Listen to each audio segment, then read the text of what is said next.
और उन जैसा ना बने। एक दीवाना है बेचारा, वो मिलाद पर ऐसे जोर जोर से तकरीरें करता है?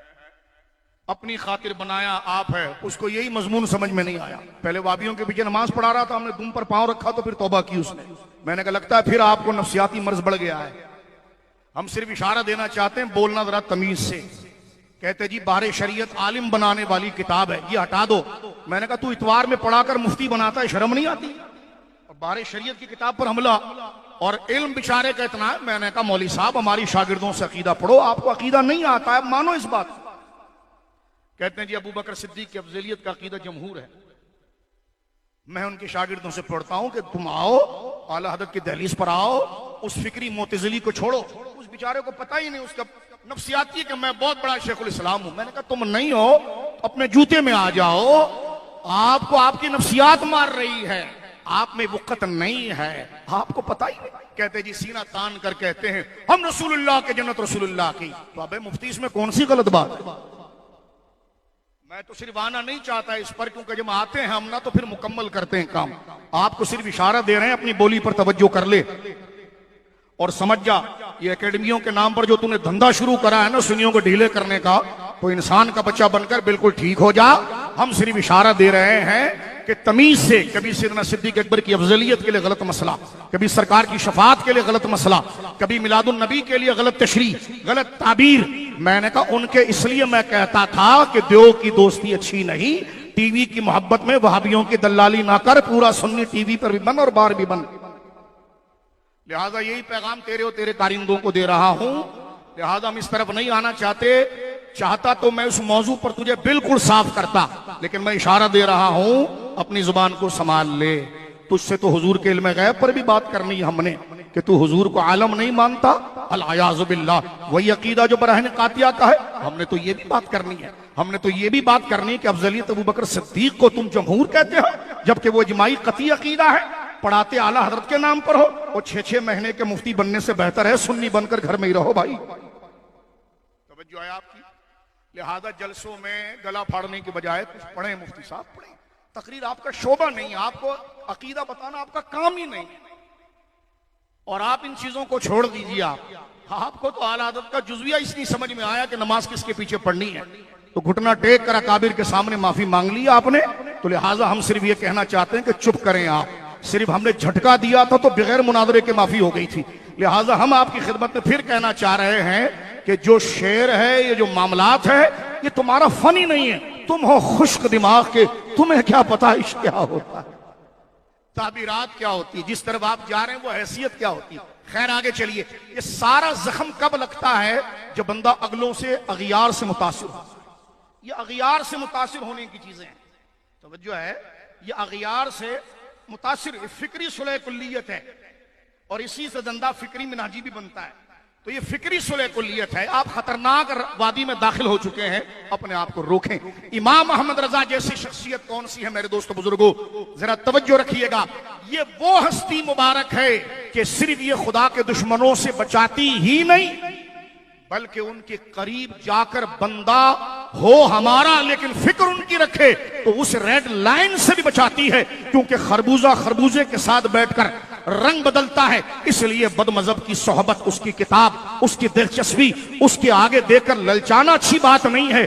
बंदा मुतासिर होता है, बात करता है, लिहाजा मसला बयान करे तो मसला भी अकाबिर से बयान करे और उसकी तशरीह और ताबीर भी अकाबिर से लेकर आए। और जिन बुजुर्गों के वो मुरीद हैं वो भी जरा फिक्र करें, उनकी जिम्मेदारी इस पर ज्यादा बन रही है, क्योंकि बुलाकर उनको ऊंची कुर्सी पर आप बिठाते हैं। आप पूछिए कि ये जुमला नहीं कहना चाहिए, इससे बहुत बड़ा अकीदे का तजाद और फसाद लाजिम आता है। इतने बड़े मुफ्ती हैं बेचारे, तकदीर का मसला उनको हक दिल नहीं, बंदिश के मसले में वो बात कर रहे होते हैं जो बिल्कुल कदरिया और जबरिया बात कर रहा होता है।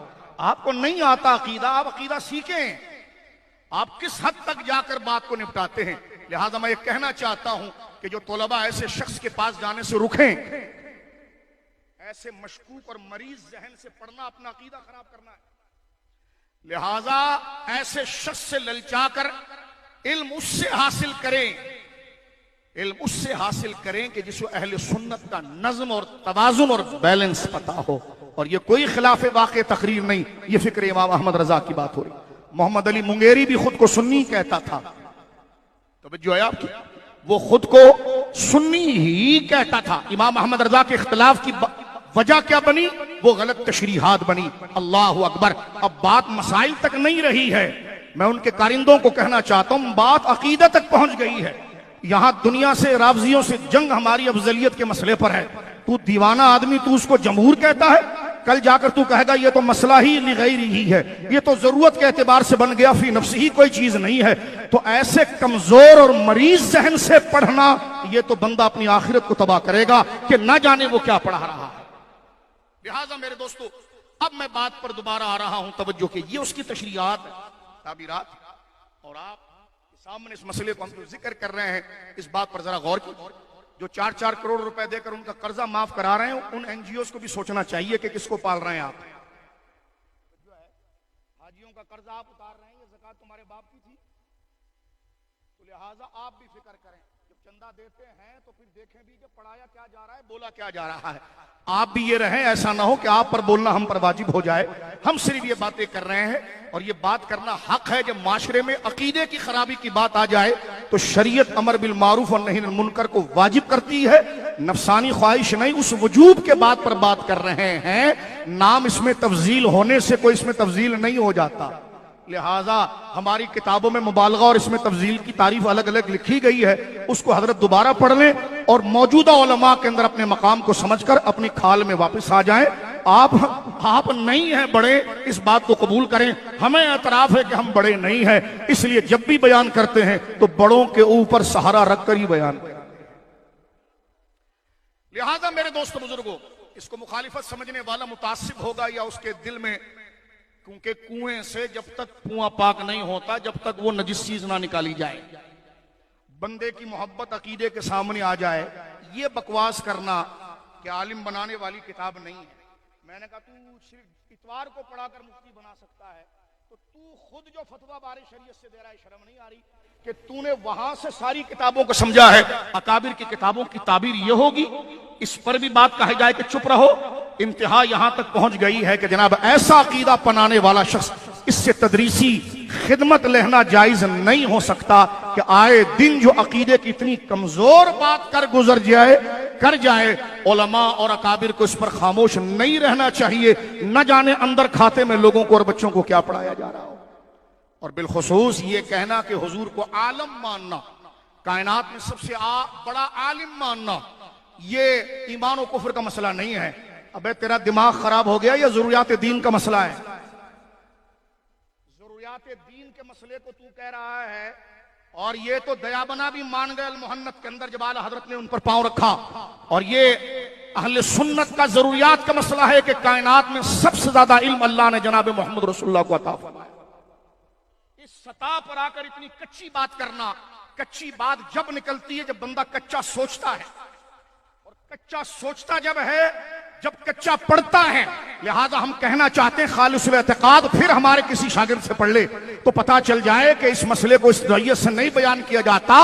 इमाम अहमद रजा से निकाह तलाक का मसला पूछा जाए तो 1-2 लाइनों में जवाब देते हैं। हुजूर की निस्बत या अंगूठा चूमने का मसला बयान किया जाए तो 300 सफ़े की किताबें लिख देते हैं। वो मसला अपने बयान में मुस्तहब होता है और अपनी फिक्र के अंदर जरूरियात दीन होता है, क्योंकि हुजूर की अजमतें।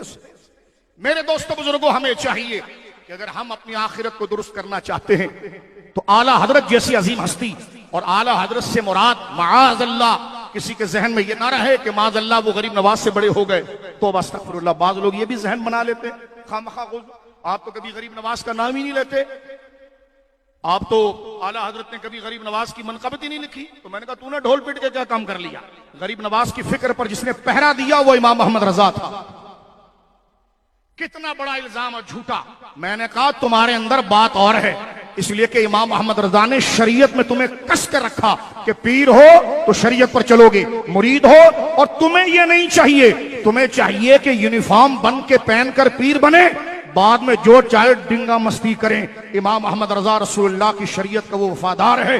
वो कहता है कि जब मनसब शरीयत का है तो उसकी शरायत, उसके जवाबित और उसके तमाम नज्म का ख्याल रखना पड़ेगा। इसलिए उमूर बिदआ पर सबसे पहले बर्रे सगीर पाक व हिंद के अंदर इस्लाम के खिलाफ गलत रसूमात का तफसीली रद्द जिसने किया है वो इमाम